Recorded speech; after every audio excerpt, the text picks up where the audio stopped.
Hello everyone, कैसे हैं आप लोग। आशा करता हूँ आप लोग बढ़िया होंगे और आप लोगों की एग्जाम की प्रिपरेशन बढ़िया से चल ही रही होंगी। तो आज मैं बताने वाला हूँ क्लास ट्वेल्थ म्यूजिक का वीवीआई ऑब्जेक्टिव क्वेश्चन।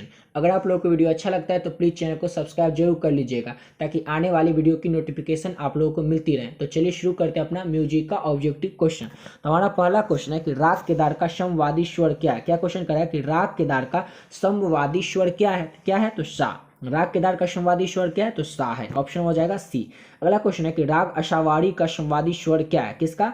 राग अशावारी का समवादी स्वर क्या है तो गौ है। क्या राग अशावारी का समवादी स्वर तो गौ हो जाएगा। ऑप्शन नंबर क्या हो जाएगा? ऑप्शन हो जाएगा सी। अगला क्वेश्चन है कि कौन सा राग संध्या काल में गाया जाता है। देखिए वो कौन सा राग है ना जो कि संध्या काल में गाया जाता है, वो हो जाएगा विहाग। क्या हो जाएगा? विहाग। विहाग क्या हो जाएगा? ऑप्शन नंबर क्या हो जाएगा? शायद डी है इसका। कौन सा राग संध्या काल में गाया जाता है वो हो जाएगा विहाग। इसका क्या किसमें ऑप्शन है तो विहाग। ऑप्शन नंबर डी हो जाएगा। क्या हो जाएगा? डी। कौन सा राग संध्या काल में गाया जाता है वो हो जाएगा विहाग। Option number D.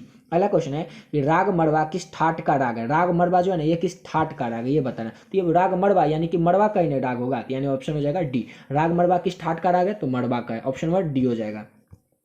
अगला क्वेश्चन है संगीत में कितने शुद्ध स्वर होते हैं। तो संगीत में कितने शुद्ध स्वर होते हैं तो संगीत में टोटल 7 शुद्ध स्वर होते हैं। संगीत में कितने शुद्ध स्वर होते हैं तो संगीत में टोटल 7 शुद्ध स्वर होते हैं। ऑप्शन हो जाएगा ए। अगला क्वेश्चन देखते हैं। अगला क्वेश्चन है कि तीन ताल में कितनी तालियां होती है। क्या क्वेश्चन करें? तीन ताल में कितनी तालियां होती है। तीन ताल, नाम से ही पता चल रहा है तीन, मतलब तीन गो ताल होगा उसमें तीन गो ताली होगी, यानी ऑप्शन क्या हो जाएगा? सी हो जाएगा, यानी तीन। तीन ताल में कितनी तालियां होती है तो ऑप्शन हो जाएगा सी, तीन तालियां। अगला क्वेश्चन देखते हैं कि राग देश का समवादी स्वर क्या है। क्या क्वेश्चन है कि राग देश का समवादी स्वर क्या है। तो राग देश का समवादी स्वर क्या है तो रे है। राग देश का समवादी स्वर क्या है तो रे हो जाएगा। ऑप्शन हो जाएगा डी। अब अगला क्वेश्चन देखते हैं कि उस्ताद करीम खां किस घराने से आते हैं। उस्ताद करीम खां जो है ना ये किस घराने से आते हैं। तो ये जो है ना ये किराने से आते हैं, यानी कि किराने से आते हैं। उस्ताद करीम खान किस घराने से आते हैं तो किराने यानी कि किराने से आते हैं। ऑप्शन हो जाएगा इसका बी। अब अगला क्वेश्चन लेते हैं। अगला क्वेश्चन है रूपक ताल में कितने विभाग हैं। किस ताल में? तो रूपक ताल जो है इसमें कितने विभाग हैं तो रूपक ताल में 3 विभाग हैं। रूपक ताल में कितने विभाग है तो रूपक ताल में 3 विभाग है। ऑप्शन क्या हो जाएगा तो ऑप्शन हो जाएगा बी। अगला क्वेश्चन देख लेते हैं कि ताल कहड़वा में कितनी तालियां होती हैं। ताल कहड़वा जो होता है ना इसमें कितनी तालियां होती है। ताल कहड़वा में कितनी तालियां होती है तो ताल कहड़वा में एक तालियां होती है। ताल कहड़वा में कितनी तालियां होती है तो ताल कहड़वा में एक ताली होती है। ऑप्शन हो जाएगा बी। अगला क्वेश्चन है कि राग में नहीं लगने वाले स्वर को क्या कहते हैं। क्या? तो राग में नहीं लगने वाले स्वर को क्या कहते हैं तो कहते हैं इसको विवादी स्वर। क्या कहते हैं? राग में नहीं लगने वाले स्वर को कहते हैं विवादी स्वर। ऑप्शन हो जाएगा इसका सी। ठीक है, चलिए अगला क्वेश्चन देखते हैं कि स्वर के उतरते कर्म को क्या कहते हैं। तो स्वर के उतरते कर्म को क्या कहते हैं तो स्वर के उतरते कर्म को कहते हैं अवरोह। क्या कहते हैं स्वर के उतरते कर्म को तो अवरोह कहते हैं। ऑप्शन हो जाएगा इसका सी। अगला क्वेश्चन है कि राग अलहिया बिलवावा का अंश स्वर क्या है। क्या क्वेश्चन करा है कि राग अलहिया बिलवावल का अंश स्वर क्या है तो क्या है तो इसका हो जाएगा ध। राग अलहिया बिलावल का अंश स्वर हो जाएगा ध। ऑप्शन हो जाएगा बी। अगला क्वेश्चन देख लेते हैं। अगला क्वेश्चन है कि हिंदुस्तानी संगीत पद्धति के लेखक कौन है। ये क्वेश्चन वीवीआई क्वेश्चन है, आप लोग याद ही रखिएगा, ये क्वेश्चन एग्जाम में जरूर आएगा कि हिंदुस्तान संगीत पद्धति के लेखक कौन है तो बी.एन. भातखंडे हैं। कौन है? हिंदुस्तानी संगीत पद्धति के लेखक कौन है तो बी.एन. भातखंडे हैं। ऑप्शन हो जाएगा ए। अगला क्वेश्चन क्या है? अगला क्वेश्चन है कि ध्रुपद में कितनी वाणियां होती है तो ध्रुपद में 4 वाणियां होती है। ध्रुपद में कितनी वाणियां होती है? ध्रुपद में 4 वाणियां होती है। कितनी होती है तो 4, यानी ऑप्शन हो जाएगा इसका बी। ठीक है, ध्रुपद में कितनी वाणियां होती है तो 4 होती है। अगला क्वेश्चन देखते हैं। अगला क्वेश्चन है कि दादरा ताल में कितनी मात्राएं होती है। किसमें? तो दादरा ताल में कितनी मात्राएं होती है तो दादरा ताल में 8 मात्राएं होती है। दादरा ताल में कितनी मात्राएं होती है तो दादरा ताल में 8 मात्राएं होती है, यानी ऑप्शन हो जाएगा सी। अब अगला क्वेश्चन है कि झप ताल में कितने विभाग। किसमें? तो झप ताल में कितने विभाग है ये आपको बताने हैं। तो झप ताल में कितने विभाग है तो झप ताल में 4 विभाग है। झप ताल में कितने विभाग है तो झप ताल में 4 विभाग है। ऑप्शन हो जाएगा सी। अगला क्वेश्चन है कि जौनपुरी का संवादी स्वर क्या है। किसका? तो जौनपुरी जो है इनके संवादी स्वर क्या है तो क्या है तो इसका संवादी स्वर हो जाएगा म। क्या हो जाएगा? इसका हो जाएगा नहीं, इसका हो जाएगा गौ। सॉरी, इसका थोड़ा गलती हो गया था। इसका जौनपुरी का संवादी स्वर क्या है तो इसका हो जाएगा गौ। ऑप्शन क्या हो जाएगा? इसका हो जाएगा ऑप्शन सी, जौनपुरी का संवादी स्वर ग हो जाएगा। अगला क्वेश्चन है कि स्वरों के उतरते है क्रम को क्या कहते हैं। क्या क्वेश्चन है कि स्वरों के उतरते है क्रम को क्या कहते हैं तो इसको कहते हैं अवरोह। स्वर के उतरते है क्रम को क्या कहते हैं तो इसको कहते हैं अवरोह। देखिए अगर क्वेश्चन आपको एग्जाम में नहीं भी बने तो प्री की क्वेश्चन कितना आपको बनाना है 70 में बस आपको 35 ही तो बनाने हैं, आपसे बन ही जाएगा। वो भी म्यूजिक है, म्यूजिक में इजी क्वेश्चन ही आएगा। ठीक है ना, ऐसा क्वेश्चन आएगा जो आप पढ़ेंगे आपको आंसर उसका पता चल जाएगा। ठीक है, चलिए देखते हैं अपना अगला क्वेश्चन कि राग अलहिया विलापन का वादी स्वर है किसका, तो राग अलहिया विलावन का वादी स्वर क्या है, तो रे है। राग अलहिया विलावन का वादी स्वर क्या है, तो रे है। ऑप्शन हो जाएगा डी। अगला क्वेश्चन है कि संगीत काल में कितने स्वर होते हैं। क्या क्वेश्चन कर रहा है कि संगीत काल में कितने स्वर होते हैं, तो संगीत काल में 12 स्वर होते हैं। संगीत काल में टोटल कितने स्वर होते हैं, तो संगीत काल में 12 स्वर होते हैं। ऑप्शन हो जाएगा बी। अगला क्वेश्चन देखते हैं कि औरव जाति के राग में कितने स्वर लगते हैं। क्या है कि औरव जाति के राग में कितने स्वर लगते हैं, कितने स्वर लगते हैं, तो लगते हैं टोटल 5। औरव जाति के राग में कितने स्वर लगते हैं, तो टोटल 5 स्वर लगते हैं। ऑप्शन हो जाएगा सी 5। अगला क्वेश्चन है कि किस ताल में 16 मात्राएं हैं। वो कौन सा ताल है जिसमें कि 16 मात्राएं हैं। वो कौन सा ताल है ना जिसमें कि 16 गो मात्राएं। कितने, तो 3 ताल। 3 ताल में कितनी मात्राएं हैं, तो 16 गो मात्राएं हैं। ठीक है, ऑप्शन हो जाएगा सी। अगला क्वेश्चन है किस राग में कोमल रे प्रयुक्त है। वो कौन सा राग है जिसमें कि कोमल रे प्रयुक्त है। वो कौन सा राग है ना जिसमें कि कोमल रे प्रयुक्त है, ये आपको बताना है। तो भैरव हो जाएगा। किस राग में कोमल रे प्रयुक्त है, तो भैरव में। ऑप्शन क्या हो जाएगा, ऑप्शन हो जाएगा ए। अगला क्वेश्चन है कि लय कितने प्रकार के होते हैं। लय जो होते हैं ना ये कितने प्रकार के होते हैं, ये आपको बताने हैं। लय कितने प्रकार के होते हैं, 3 प्रकार के होते हैं। लय कितने प्रकार के होते हैं, 3 प्रकार के होते हैं। ऑप्शन क्या हो जाएगा, ए हो जाएगा। अगला क्वेश्चन देखते हैं। अगला क्वेश्चन है कि पंडित कृष्ण राव शंकर किस घराने से हैं। पंडित राव कृष्ण जो है ना, पंडित कृष्ण राव शंकर, अब ये किस घराने से आते हैं, तो ये ग्वालियर से आते हैं। पंडित राव कृष्ण किस घराने से आते हैं, तो ये आते हैं ग्वालियर के घराने से, यानी ये हो जाएगा इसका ऑप्शन बी। और ये क्वेश्चन VVI क्वेश्चन याद ही रखिएगा आप लोग कि पंडित कृष्ण राव शंकर किस घराने से आते हैं, तो ग्वालियर के घराने से आते हैं। ऑप्शन हो जाएगा बी। अगला क्वेश्चन है कि मरणोपरांत 1975 में पद्म भूषण किस गजल गायिका को दिया गया। देखिए मरणोपरांत का मतलब क्या होता है, मरने के बाद, मतलब उनके जिंदा में नहीं, उनके मरने के बाद 1975 में, किस ईस्वी में, तो 1975 ईस्वी में पद्म भूषण, कौन सा भूषण, तो पद्म भूषण किस गजल गायिका, वो गजल गाते थे, उस गायिका, किस गायिका को दिया गया था। उनका नाम क्या था, तो उनका नाम था बेगम अख्तर। बेगम अख्तर को ना उनके मरने के बाद 1975 में पद्म भूषण दिया गया था। क्या दिया गया था, तो पद्म भूषण दिया गया था। ऑप्शन हो जाएगा ए, बेगम अख्तर। अगला क्वेश्चन है कि राग कल्याण का गायन समय है, तो किसका, तो राग कल्याण का गायन समय है क्या है, तो हो जाएगा रात्रि से प्रथम पहर का। क्या हो जाएगा, रात्रि के प्रथम पहर का। राग कल्याण का गायन समय कौन सा है, तो रात्रि के प्रथम पहर का। ऑप्शन हो जाएगा ए। अगला क्वेश्चन देख लेते हैं कि राग का सबसे महत्वपूर्ण स्वर जिसका प्रयोग राग में बार बार किया जाता है उसे क्या कहेंगे। क्या क्वेश्चन है कि राग का सबसे महत्वपूर्ण स्वर, राग का सबसे महत्वपूर्ण स्वर जिसे बार बार राग में प्रयोग किया जाता है उसे क्या कहेंगे, तो उसे कहेंगे वादी स्वर। उसे क्या कहेंगे, तो उसे कहेंगे वादी स्वर। ऑप्शन हो जाएगा ए। अब अगला क्वेश्चन देख लेते हैं। अगला क्वेश्चन क्या कर रहा है कि राग यमन कल्याण का वादी संवादी क्या है। क्या क्वेश्चन कि राग यमन कल्याण का वादी संवादी क्या है, तो क्या है इसका, इसका हो जाएगा, इसका थोड़ा इस तरह हो गया, तो इसका हो जाएगा आपको वादी मो। क्या हो जाएगा, वादी मो। ऑप्शन क्या हो जाएगा, ए हो जाएगा इसका। ठीक है, वादी मो। राग यमन कल्याण का वादी संवादी क्या हो जाएगा, तो वादी मो हो जाएगा। Option A. अगला क्वेश्चन देख लेते हैं, राग कामोद का वादी स्वर क्या है। क्या क्वेश्चन कि राग कामोद का, किसका, तो राग कामोद है, इसका वादी स्वर क्या है, तो इसका वादी स्वर गौ हो जाएगा। राग कामोद का वादी स्वर क्या है, तो राग कामोद का वादी स्वर गौ हो जाएगा। ऑप्शन हो जाएगा ए। अगला क्वेश्चन है कि राग कामोद का गायन समय क्या है, किसका, तो राग कामोद का ना गायन समय क्या है, तो रात्रि का दूसरा पहर। किसका, तो राग कामोद जो है ना इसको गायने का समय कब है ये आपको बताना है, तो रात्रि के दूसरे पहर में इसे गाया जाता है। किसको, तो राग कामोद को। अब अगला क्वेश्चन देख लेते हैं कि राग हमीर का गायन समय क्या, किसका, वहां पर तो दुखित तो दूसरा। अब यहाँ पर है कि राग हमीर। अब राग हमीर को कब गाया जाता है, तो इसको गाया जाता है रात्रि के प्रथम पहर में। राग हमर को किस समय में गाया जाता है, तो रात्रि के प्रथम पहर में गाया जाता है। किसको, तो राग हमीर को। ठीक है, ऑप्शन हो जाएगा इसका डी। अगला क्वेश्चन है कि राग हमीर किस थाटके से उत्पन्न होता है। क्या क्वेश्चन कर रहा है कि राग हमीर जो है ना ये किस थाट से उत्पन्न होता है, तो ये होता है कल्याण ठाट से उत्पन्न। राग हमीर किस थाट से उत्पन्न होता है, तो राग हमीर कल्याण ठाट से उत्पन्न होता है। ऑप्शन हो जाएगा इसका क्या, ऑप्शन हो जाएगा इसका ए। अब अगला क्वेश्चन देखते हैं। अगला क्वेश्चन क्या कर रहा है, अगला क्वेश्चन है राग बगेश्वरी का गायन समय किसका। अब राग बगेश्वरी का गाने का समय बताना है। देखिए जितने भी गाने का समय वाला है ना क्वेश्चन, इस सबको याद ही रखिएगा क्योंकि ये क्वेश्चन एग्जाम में जरूर इसमें से 2-3 क्वेश्चन इसी में से रहेंगे, इसलिए याद ही रखिएगा। जैसे कि राग बगेश्वरी, अब राग बगेश्वरी जो इसका गाने का समय कब है, तो रात्रि का दूसरा पहर, रात का दूसरा पहर। किसका, तो राग बगेश्वरी जो है इसका गाने का समय है रात्रि का, यानी कि रात का दूसरा पहर में ये गाया जाता है। क्या, तो राग बगेश्वरी। ऑप्शन नंबर इसका हो जाएगा ए। अगला क्वेश्चन है कि पंडित कृष्ण राव की मृत्यु कब हुई। पंडित कृष्ण राव जो थे ना इनकी मृत्यु कब हो गई थी, तो ये हुई थी कब, तो ये हुई थी 2 मार्च को। कब हुई थी, तो पंडित कृष्ण राव की मृत्यु तो ये हुई थी 2 मार्च को। ऑप्शन हो जाएगा इसका सी। अगला क्वेश्चन है कि पंडित ओमकार नाथ ठाकुर का जन्म कब हुआ, किसका, तो पंडित ओमकार नाथ ठाकुर जो है ना इनका जन्म कब हुआ था ये आपको बताना, किनका, तो पंडित ओमकार नाथ ठाकुर का। तो इनका जन्म हुआ था 25 जून 1880 को। पंडित ओमकार नाथ ठाकुर जो थे ना इनका जन्म हुआ था 25 जून 1880 को। ठीक है, ऑप्शन हो जाएगा बी। अब अगला क्वेश्चन देख लेते हैं।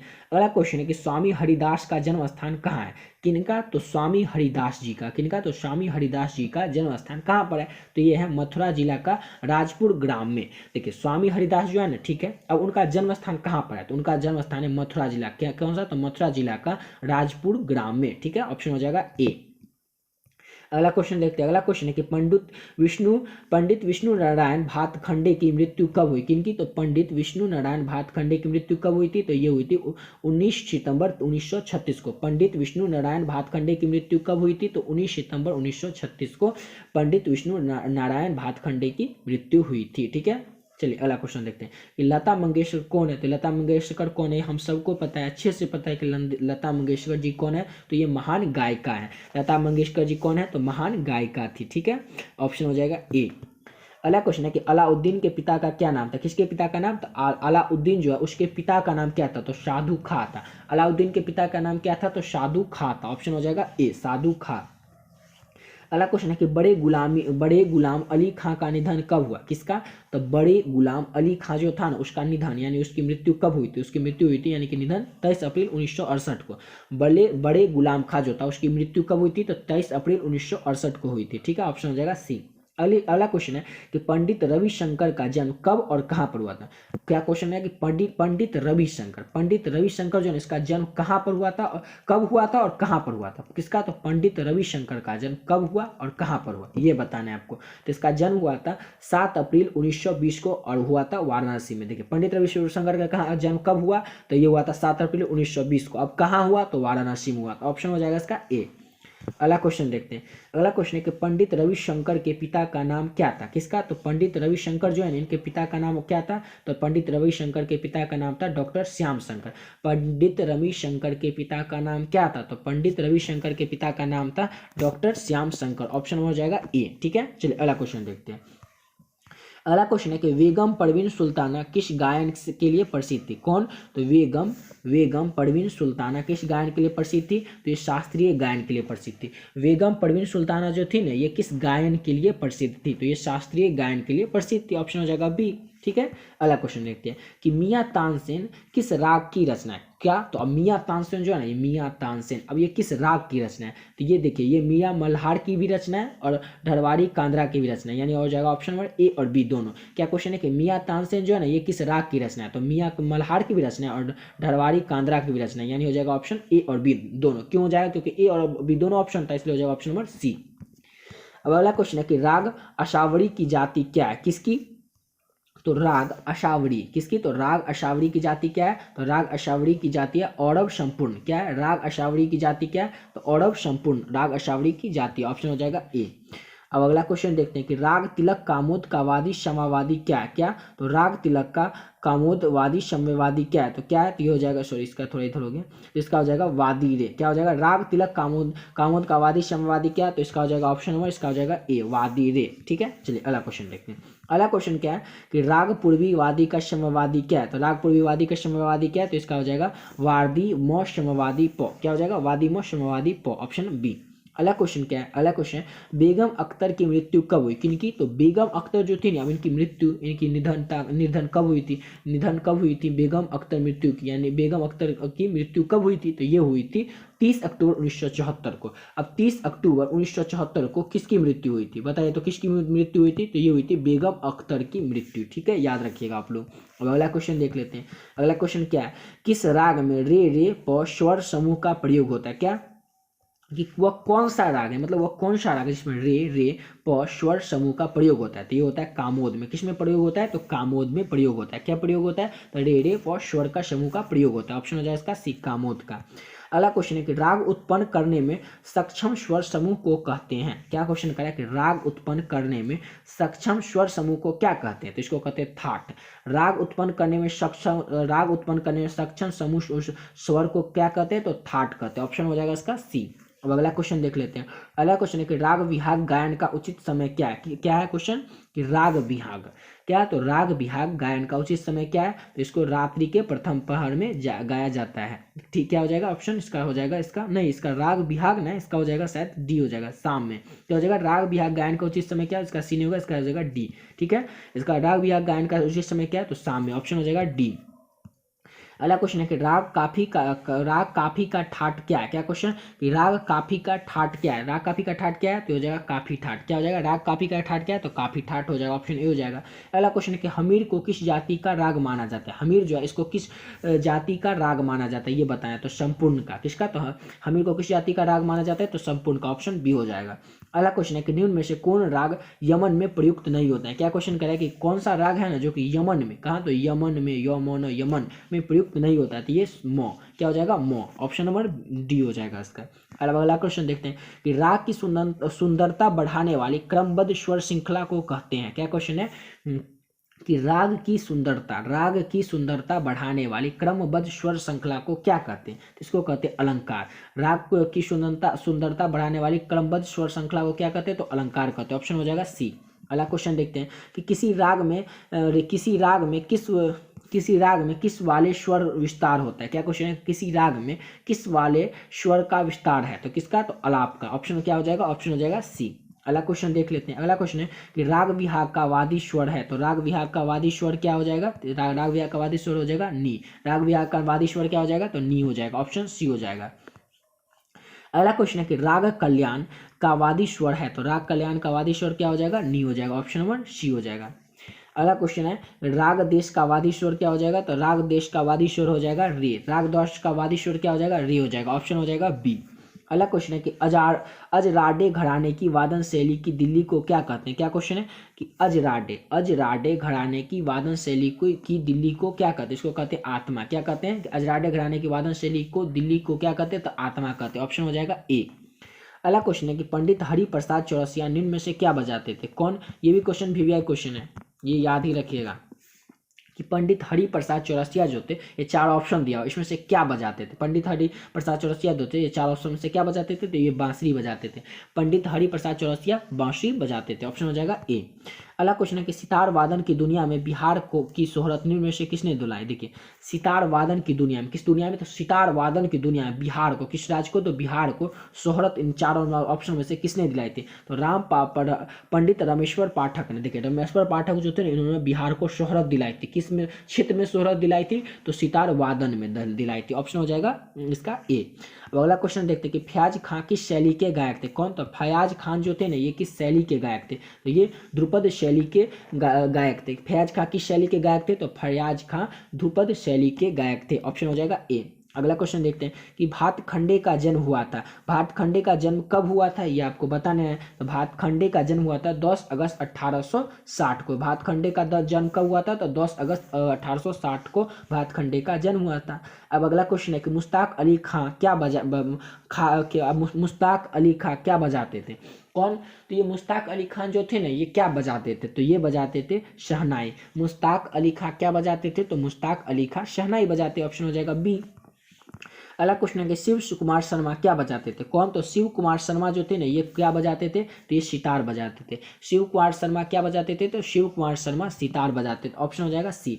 अगला क्वेश्चन है कि कृष्ण राव शंकर का जन्म कब हुआ, किनका, तो कृष्ण राव शंकर जो है इनका जन्म कब हुआ था, तो 26 जुलाई 1884 को कृष्ण राव शंकर का जन्म हुआ था। कृष्ण राव शंकर का जन्म कब हुआ था, तो 26 जुलाई 1894 को कृष्ण राव शंकर का जन्म हुआ था, ऑप्शन हो जाएगा ए।